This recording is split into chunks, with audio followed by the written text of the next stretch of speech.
Evening students, welcome back to our channel Prarambh SSC.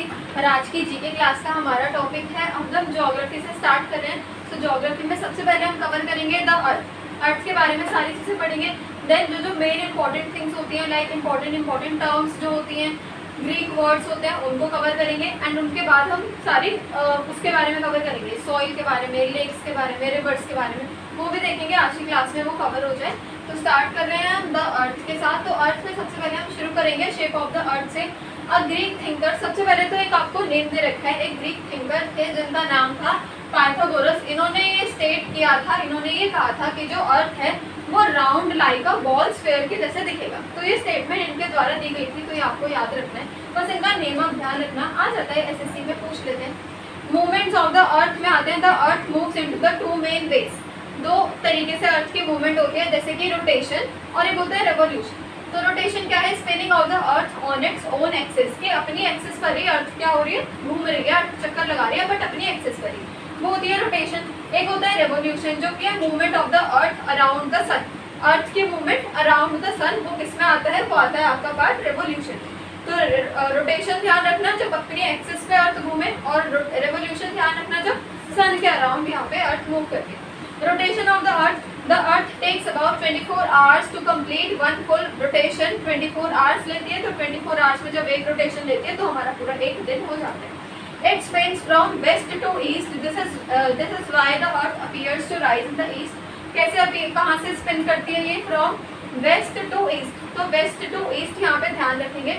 The earth axis is the imaginary line on which it spins, it is tilted at an angle of 23.5 degree. तो ये ध्यान रखना कि angle पे tilted होता है थोड़ा सा 23.5 डिग्री पर। ये आपको इसमें से मेजर इंपॉर्टेंट पॉइंट ध्यान रखने हैं। This tilt is responsible for the day and night changes in the season। अब ये जो tilt बता रखा है 23.5 डिग्री का, यही tilt क्या होता है? रिस्पॉन्सिबल होता है किसके लिए?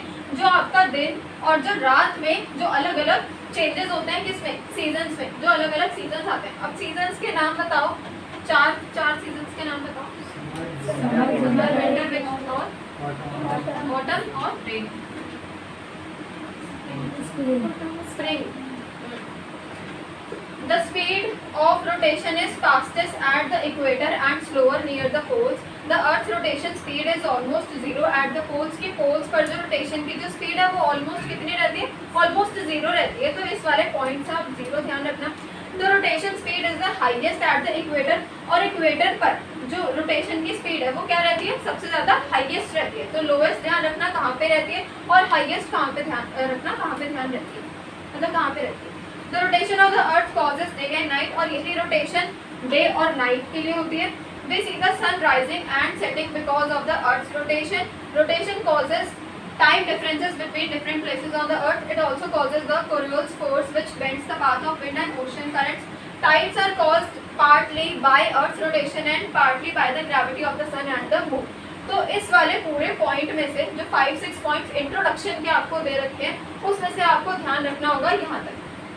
The Earth's rotation speed is almost highest and lowest। यहाँ तक आप इसमें से पूरा as it is जैसा लिखा हुआ है वैसा as it is लर्न कर लेना, जैसे as it is लिखा है वैसा का वैसा पूरा।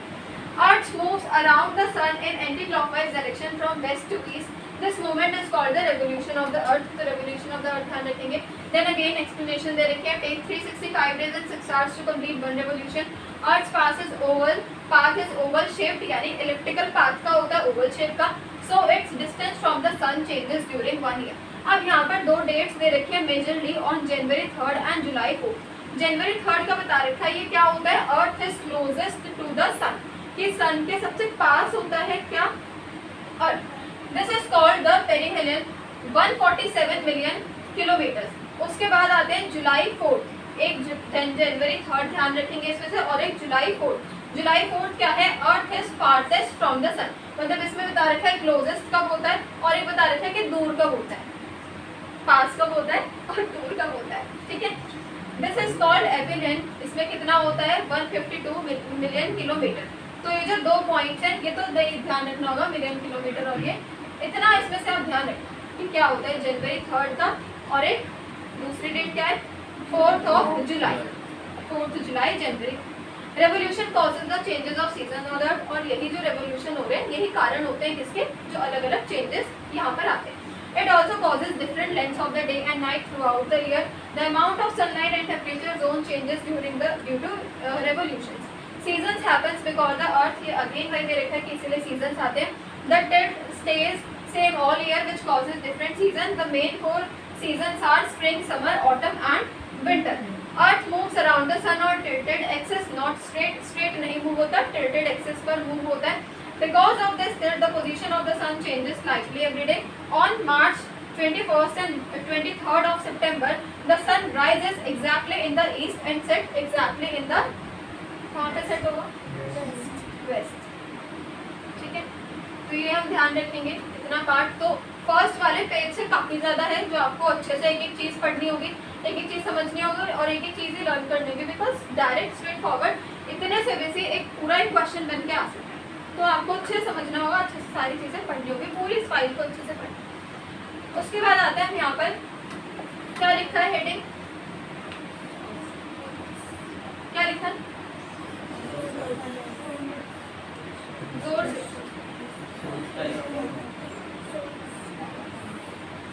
क्या लिखा है बॉयज,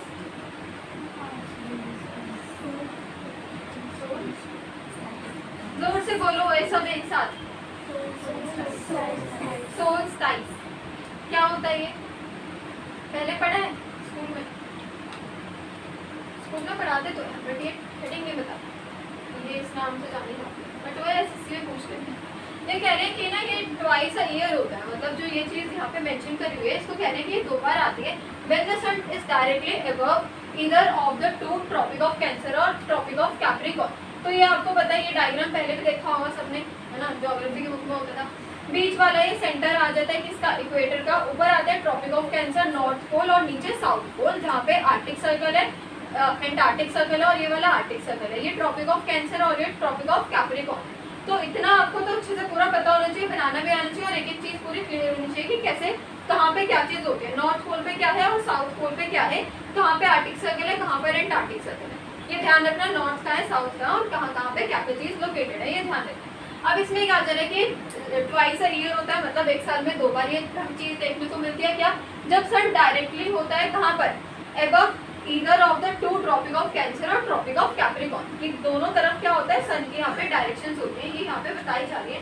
ऑन दीज डेज, इन दिनों पर जब ये जब चीज़ होती है, 2 चीज़ें स्थापन होती हैं, तो इन दिनों पर जो सन है वो दूर रहता है कहाँ से, इक्वेटर से, इधर टू द नॉर्थ और टू द साउथ, या तो नॉर्थ से इक्वेटर से दूर होगा या फिर साउथ में इक्वेटर से दूर होगा. तो ये यहाँ पे एक छोटा सा लिखा है.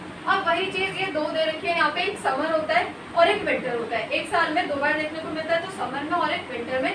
अभी यहाँ पे डेट आपको मेंशन करी हुई है कि कौन कौन सी डेट होती है, June 21 and December 22, summer and winter. Sun is directly overhead on the tropic of cancer. Tropic of cancer के डायरेक्टली कहाँ रहता है, ओवरहेड पे रहता है.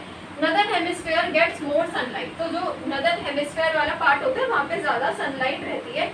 Longest day and shortest night, सबसे लंबा दिन होता है और रात सबसे छोटी होती है. जैसे बोला जाता है कि दिन बड़े हो गए, रात छोटी हो गई, तो सूरज ढलना और सूरज उगने को यहाँ पे दे रखा है. Southern hemisphere get less sunlight. अब एक को ज़्यादा मिल रहा है तो दूसरे को ऑब्वियसली कम मिलेगी. Shortest day and longest night, जहाँ पे दिन छोटे होते हैं और रात लंबी होती है. North Pole has 22 hours of daylight, no night, and South Pole is completely darkness for 24 hours. ये भी दे रखा है कि कहीं कहीं पर पूरा दिन क्या रहती है, पूरे दिन रोशनी रहती है और पूरे दिन कहीं कहीं पे क्या रहती है, डार्कनेस यहाँ पे रहती है. तो ये कुछ कुछ अलग अलग उसमें होते हैं, अलग अलग प्लेसेस पर. फिर विंटर की बात करी हुई है. Sun is directly overhead on the tropic of Capricorn. यहाँ पे ट्रॉपिक ऑफ कैंसर पे था, यहाँ पे ट्रॉपिक ऑफ कैप्रिकॉर्न पर है. साउथ में दे रखा है southern hemisphere gets more sunlight. तो कहाँ पे ज़्यादा सनलाइट रहती है, सदर्न हेमिस्फीयर पे. पूरा उसका मतलब अपोजिट होता है.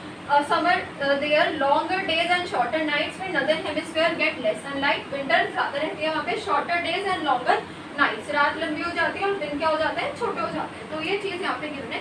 तो इस वाले पूरे पार्ट को, इतना पार्ट का पूरा अच्छे से पढ़ना. यहाँ से बहुत सारे क्वेश्चंस बनते हैं एसएससी में जो आपको कल के मॉक टेस्ट में भी देखने को मिलेंगे. फिर उसके बाद हम आते हैं यहाँ पर earth position with respect to moon. यहाँ पे आपको 2 पोजिशन दे रखे हैं, जैसे कि ये पढ़े हैं पहले किसी ने ये वाले टर्म्स, बताओ क्या लिखा हुआ है, अपॉगी और पेरिगी. क्या होते हैं ये, इनका कुछ सिग्निफिकेंस कुछ यहाँ से इस स्टेटमेंट से कुछ अलग आप बता सकते हो?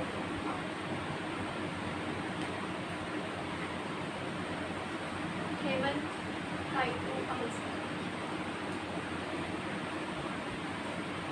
अभी तो 3 महीने वाले सो रहे हैं, उनकी आंखें कब खुलेंगी? वो अपनी आंख बंद रहा है, मैं खोल लेता हूँ।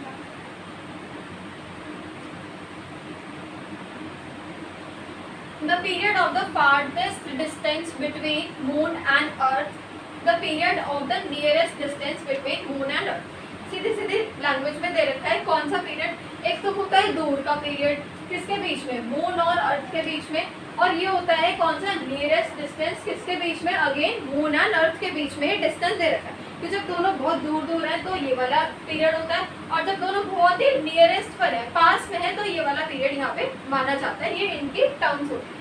And eclipse happens when one space objects blocks the light of another. अब आपने ग्रहण पढ़े होंगे कि ये ग्रहण आता है, ये वाला ग्रहण आता है, तो वही ग्रहण के बारे में यहाँ पर आपको दे रखा है कौन कौन से ग्रहण होते हैं। तो कौन कौन से होते हैं ये हमें पता है, कौन कौन से होते हैं, solar Eclipse and lunar Eclipse. यहाँ पे दे रखा है चंद्र ग्रहण, और सोलर इक्लिप्स दे रखा है क्या, सूर्य ग्रहण। अब इनके बारे में थोड़ा थोड़ा हमें यहाँ पे दे रखा है, जैसे कि earth comes between the sun and moon, जो अर्थ है वो बीच में आ जाता है किसके, सन के और किसके, मून के। The earth shadows fall on the moon. अब जो अर्थ की जो शेडो है वो किस पर गिरती है, मून पर गिरती है, तब ये वाला आपका ग्रहण आता है। Happens only on a full moon day, but it doesn't happen every full moon because the moon's orbit is tilted about 5%। तो जो मून की जो ऑर्बिट है वो क्या रहती है, टिल्टेड रहती है, तो हर फुल मून पे ये वाला फेज नहीं आता। तो आपको बस इतना ध्यान रखना होगा ये दोनों चीजें, और ये कि किसकी शेडो किस पर यहाँ पे पड़ती है। उसके बाद आता है सूर्य ग्रहण पर, moon comes between the sun and earth. अब जो मून है वो कहाँ है, सन और अर्थ के बीच में आ रहा है। जो मून की शेडो है वो किस पर गिर रही है, अर्थ पर। यहाँ पे किसकी शेडो थी, अर्थ की शेडो जा रही थी मून पे, यहाँ पे मून की शेडो कहाँ जा रही है, अर्थ के ऊपर। Happens only on a new moon day, इसमें कब होता है, ये सिर्फ न्यू मून डे पे होता है, बट हर न्यू मून डे पे नहीं होता, because again due to tilt in the moon's orbit, की मून की ऑर्बिट पे थोड़ी सी टिल्ट रहती है, तो हर फुल मून पे ये चीज नहीं होती। क्या हुआ, सारे की क्यों नहीं होती। फिर आते हैं हम, तो इसमें से आपको इतना इतना पढ़ना है। फिर उसके बाद जो करंट इवेंट्स आते हैं इन दोनों टर्म्स से रिलेटेड, फिर वो आपको अच्छे से पढ़ने होंगे, क्योंकि वहाँ से भी एज इट इज क्वेश्चन मिल के आ सकता है आपके एग्जाम्स में, जो इनसे रिलेटेड करंट इवेंट्स आते हैं। फिर आते हैं लैटिट्यूड पर, और फिर आता है लॉन्गिट्यूड का part. Latitude tells how far a place is from the equator going north to south. तो लैटिट्यूड क्या बताती है कि कोई चीज कितनी दूर है, कब, जब वो नॉर्थ से साउथ के डायरेक्शन में जा रही है, तब कोई चीज कितनी दूर है वहां से, कोई प्लेस कितनी दूर है। It is measured in degrees, तो हमेशा डिग्रीज में मेजर होती है। Lines of latitude are parallel to each other and run horizontally. तो ये तो सीधा सीधा क्लियर है कि क्या होती है, हॉरिजॉन्टल लाइंस होती हैं और पैरेलल लाइंस होती हैं, जो इंटरसेक्ट नहीं होती, इंटरसेक्ट होती हुई नहीं दिखती। The equator 0 degree altitude divides the earth into northern and southern hemisphere। वही बता रहे थे कि पूरा अर्थ होता है वो इक्वेटर लाइन उसको डिवाइड कर देती है नॉर्दर्न हेमिस्फीयर में और सदर्न हेमिस्फीयर में। इंपॉर्टेंट लाइंस ऑफ लैटिट्यूड, अब ये लैटिट्यूड अब ये गिवन है कि आपको कौन कौन सी इंपॉर्टेंट लाइंस होती हैं, इनके साथ इनकी जो डिग्री दे रखी है ये आगे आप लर्न कर लेना। Tropic of cancer, tropic of capricorn, arctic circle और एंटार्क्टिक सर्कल, कौन कितना नॉर्थ और साउथ में कितना कितना होता है, 23.5, 23.5, 66.5, 66। ये दोनों चीज़ें, चार चीज़ें हैं, बस चार ही आपको याद रखनी है। किसके लिए, जो फर्स्ट वाले लाइन के मैंने कौन सी, लैटिट्यूड। फिर आते हैं लॉन्गिट्यूड पर, it tells how far a place is from the prime meridian going east to west. यहाँ पे नॉर्थ टू साउथ में आप पढ़ रहे थे, बट यहाँ पे जो ये वाला पार्ट होता है लॉन्गिट्यूड का, इसमें आपको ध्यान रखना है कि प्राइम मेरिडियन से लेकर ईस्ट और वेस्ट में कौन सी चीज किससे कितनी दूर है, हाउ फार है। जैसे कि लॉन्गिट्यूड्स आर वर्टिकल लाइंस, अब ये वाली कौन सी होती है, हॉरिजॉन्टल, बट ये वाली वर्टिकल होती है, तो ये सीधा सीधा डिफरेंस है, ध्यान रखेंगे। From north pole to south pole the main line is the prime meridian 0 degree, और जो मेन लाइन इसकी होती है वो प्राइम मेरिडियन की होती है। जैसे इक्वेटर था, इक्वेटर की लाइन, वैसे प्राइम मेरिडियन की line which passes through the Greenwich London, जो कि कहाँ से पास होती है, ग्रीनविच लंदन, यूके में ये वाली ये जगह है, तो यूके का है ये। It gives the Greenwich mean time GMT, जिसको बोला जाता है, IST होता है Indian standard time. The 180 degree longitude is called the international date line. तो जो 180 डिग्री का जो लॉन्गिट्यूड जहाँ पे बनता है उसको क्या बोला जाता है, इंटरनेशनल डेट लाइन, ये ध्यान रखेंगे। India standard time IST is based on the 82.5 degree east longitude which is 5 hours 30 minutes ahead of GMT। मतलब ये दे रखा है कि इंडिया का और यूके का टाइम कौन आगे रहता है, इंडिया आगे रहता है या यूके आगे रहता है, टाइम बेसिस पे इंडिया का टाइम आगे रहता है या यूके का, यूके का टाइम आगे रहता है हमसे या पीछे रहता है। अगर अभी यहाँ 6:30 हो रहे हैं तो यूके में कितने हो रहे हैं, 3-4 नहीं, उससे पीछे होंगे, 5.5 घंटे का डिफरेंस होता है यूके और इंडिया। हम आगे रहते हैं, वो लोग पीछे रहते हैं, ठीक है, ये ध्यान रखना। वही चीज़ यहाँ पे समझाने की कोशिश करी हुई है। The international date line passes through the Pacific Ocean. अब एक चीज़ यहाँ पे गिवन है पैसिफिक ओशन, तो ओशन के बारे में हम ओशंस के बारे में और कॉन्टिनेंट्स के बारे में अलग से क्लास में पढ़ेंगे, बट यहाँ पे दे रखा है कि पैसिफिक ओशन से पास होते हैं कौन सी इंटरनेशनल डेट लाइन, ये पैसिफिक ओशन से पास होते हैं। तो इतना इसमें से आप ध्यान रखना, GMT का ध्यान रखेंगे, फुल फॉर्म और IST के ध्यान रखेंगे, एक बार पढ़ना तो लर्न हो जाएगा। अब आते हैं हम यहाँ पर स्फीयर्स पर, जो फर्स्ट आपको दे रखा है क्या, lithosphere. The lithosphere is the outermost ग्रिड rocky shell of the earth. तो कौन सी होती है, आउटर मोस्ट होती है रॉकी शेल, किसका, किसकी, अर्थ। तो ये ध्यान रखेंगे, लिथोस्फीयर पहले comprises the crust and upper portion of the mantle. The earth is composed of, अब अर्थ किससे मिलकर बना होता है वो दे रखा है, composed of lithosphere, atmosphere, hydrosphere and biosphere। ये 4 चीजें हैं। कौन कौन सी, लिथोस्फीयर जो होती है solid outer layer, atmosphere which is the thin layer of gases, hydrosphere water bodies and biosphere होती है क्या, जोन ऑफ द लाइट। 4 चीजें हैं, क्या है ये 4,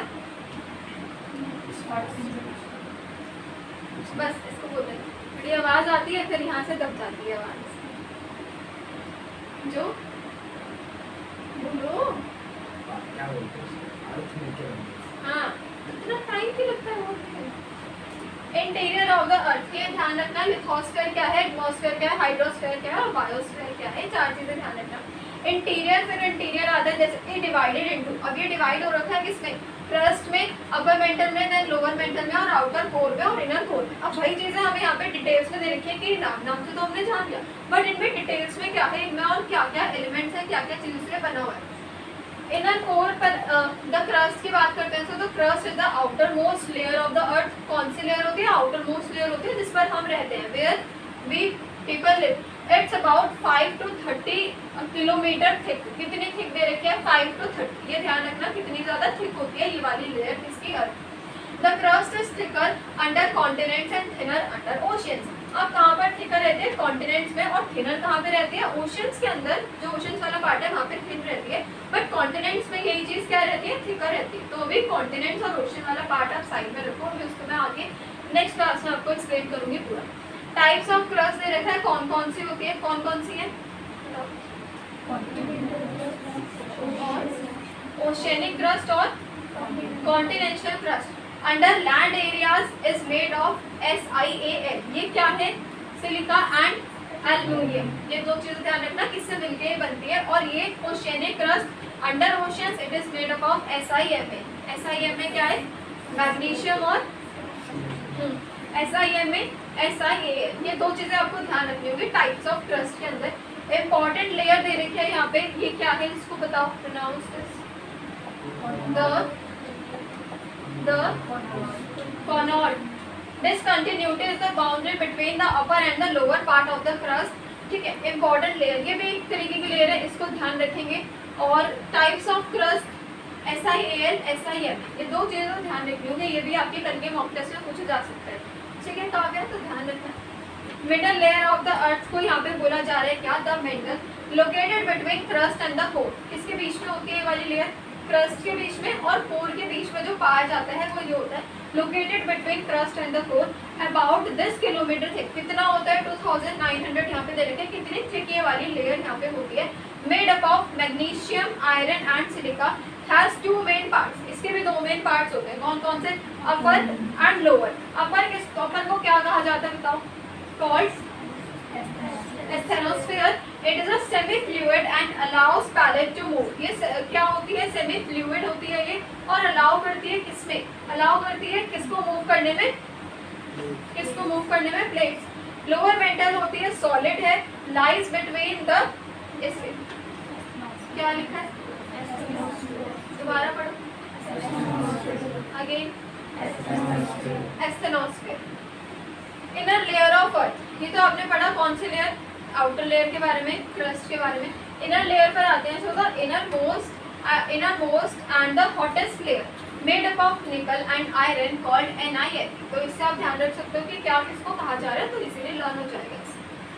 निकल एंड आयरन, आउटर कोर जो होती है ये भी डिवाइडेड है टू में, again divided into outer core and inner core. Outer core liquid and inner core क्या होती है, solid. Important function, creates Earth's gravity due to heavy iron and creates Earth's magnetic field. Outer core spins around the inner core. तो जो outer core है वो spin करती है, वो घूमती है, चक्कर लगाती है किसका, inner core का, ये ध्यान रखिए। तो ये आपका कवर हो गया कितना, यहाँ तक आपने जितना पढ़ा ये था किससे रिलेटेड, बस एक अर्थ से रिलेटेड कि अर्थ है, ठीक है, अर्थ में क्या क्या है, क्या क्या चीजें दे रखी है, किससे मिलकर बना है, क्या होता है, बस एक उसके बारे में आपने थोड़ा सा इंट्रोडक्शन देख लिया। अभी ये टॉपिक फिनिश नहीं हुआ है अर्थ वाला, इसके अंदर और भी बहुत सारी चीजें निकलेंगी, उनको भी हम अभी आगे अपने ज्योग्राफी वाली क्लासेस में कवर करें। तो ये आपने एक इंट्रोडक्शन पढ़ लिया अर्थ टॉपिक का कि काफी ज्यादा इंपॉर्टेंट होता है और इसमें क्या क्या होता है। अब आपके पास आ गए यहाँ पर रॉक्स के बारे में गिवन है कि रॉक्स क्या होती हैं।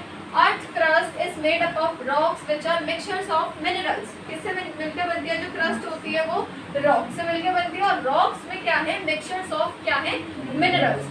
रॉक्स कैन बी हार्ड हो सकती है लाइक ग्रेनाइट, सॉफ्ट हो सकती है जैसे कि क्ले, और लूज भी हो सकती है जैसे कि सैंड, जैसे कि मिट्टी होती है।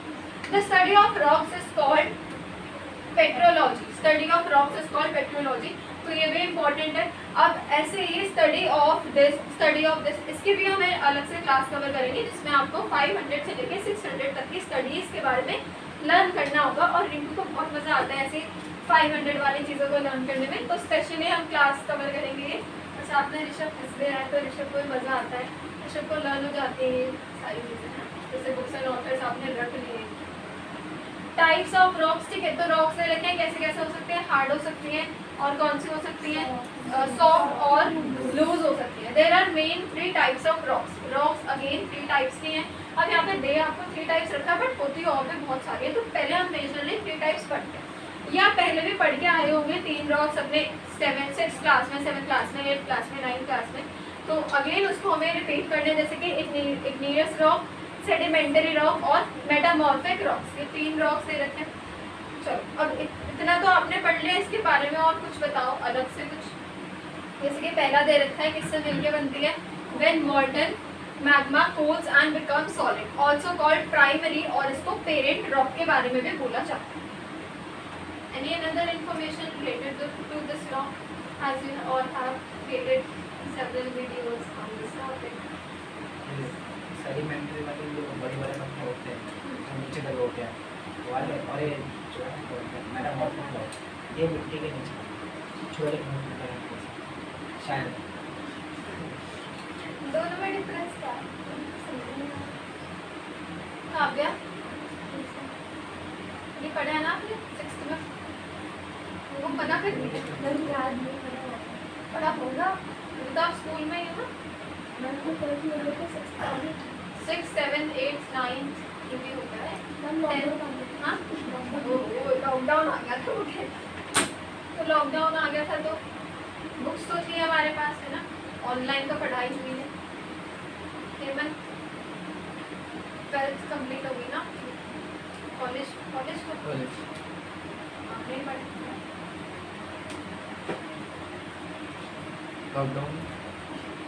लॉकडाउन अब उसने लॉकडाउन बोल दिया तो सब लॉकडाउन का क्या मतलब है? हाँ जी इनको कार्तिक तो मुझे दिख नहीं रहा है आज।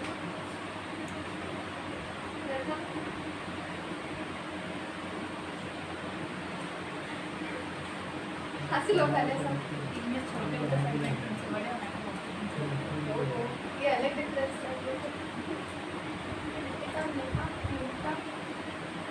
याद है थोड़ा एसएससी में पढ़ाते हैं और स्कूल में पढ़ाते हैं।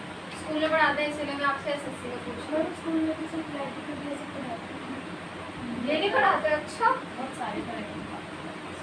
साइंस की बुक में इतना बड़ा चैप्टर होता है, हर साल आता है ये चैप्टर। मैम साइंस में भी होता है, ज्योग्राफी में। अच्छा,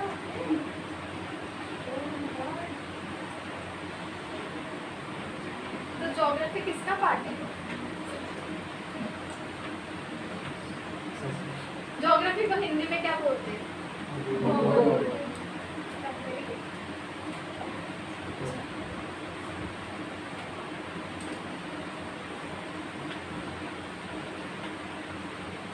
ये रहे आपके पास डिफरेंसेस नहीं, डेफिनेशन के बने। जैसे कि एग्जांपल लर्न करना होगा, ग्रेनाइट, पैगमेटाइट एंड बेसल्ट, ये 3 का लर्न करने होंगे। इसमें से ये 3 इसलिए लिखे हैं सिर्फ क्योंकि ये 3 बहुत बार पूछे गए हैं एसएससी एग्जाम्स में, और आपके कल के एग्जाम में भी क्वेश्चन आ सकता है।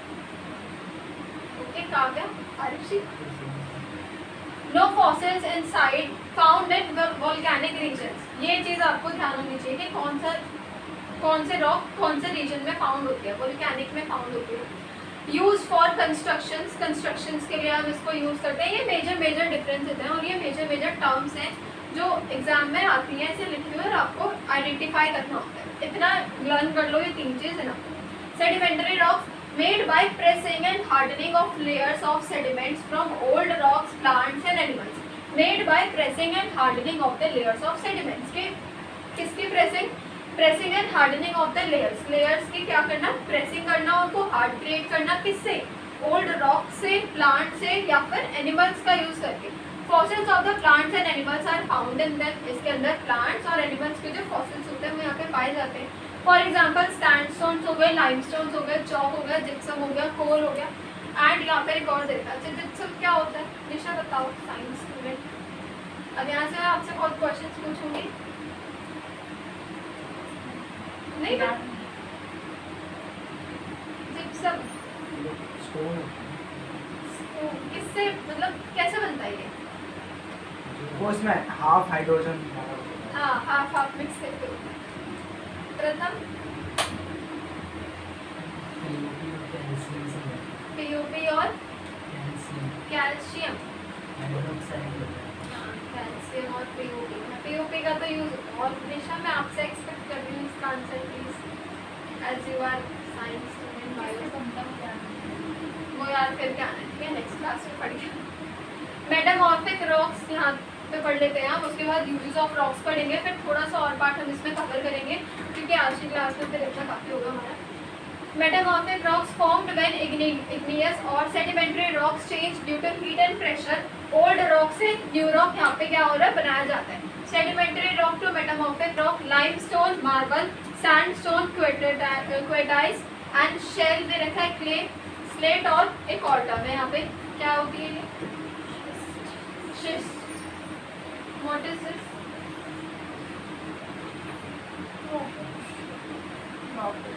हाँ, रॉक। हाँ, रॉक तो है, रॉक तो होती है, क्ले जैसी रॉक, बताइए। तो फिर रॉक है, कोल दे रखा है, फिर क्या? डायमंड। तो ये वाला टेबल जो है ना, ये आज से पूरा लर्न कर लेना, ठीक है?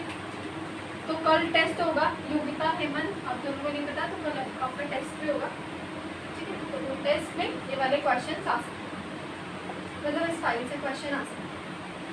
Uses of rocks are useful in many ways in our daily life. ये आपको पता है कि रॉक्स का काफ़ी ज़्यादा यूज होता है कब? हमारी डेली लाइफ में, जैसे कि cement made from limestone and other rocks. Chalk हो गई, writing chalk is made for soft rock. Coal हो गया, use as fuel for energy, building materials, bath scrub, kerb stones, ornaments, roofing, decorations and mineral sources. यहाँ पे आपको दे रखा है mineral sources में आ गए जैसे कि gold, diamond, iron etcetera are mine from rocks. Decorations में आ गया मार्बल एंड ग्रेनाइट, जो कि यूज होते हैं किसमें? होम्स एंड बिल्डिंग्स में। रूफिंग होता है slate rocks use for covering the roofs. Ornaments आपको पता है like jewellery, like diamonds, gold and अलग अलग तरीके के सिल्वर, जो सारी ज्वेलरीज आ गई, वो आ गई आपके ऑर्नामेंट्स के अंदर। तो यही दे रखा है कि रॉक्स का यूज़ कहाँ कहाँ पर और कैसे कैसे होता है, ठीक है। तो ये वाला पार्ट आपका कवर हो गया। कितना अर्थ का हमने इंट्रोडक्शन यहाँ पे कवर कर लिया है। अर्थ के इंट्रोडक्शन के बाद आपने थोड़ा और इंट्रोडक्शन पढ़ा किसका, रिलेटेड टू रॉक्स। रॉक्स क्या होती है और वो कुछ और दे। नीचे का तो हमें पढ़ा ही नहीं आता। तो आज की क्लास में इतना ही। अब सब अपने अपने नोट्स क्रिएट कर लेंगे और चेक भी करा देंगे। So thank you so much for watching.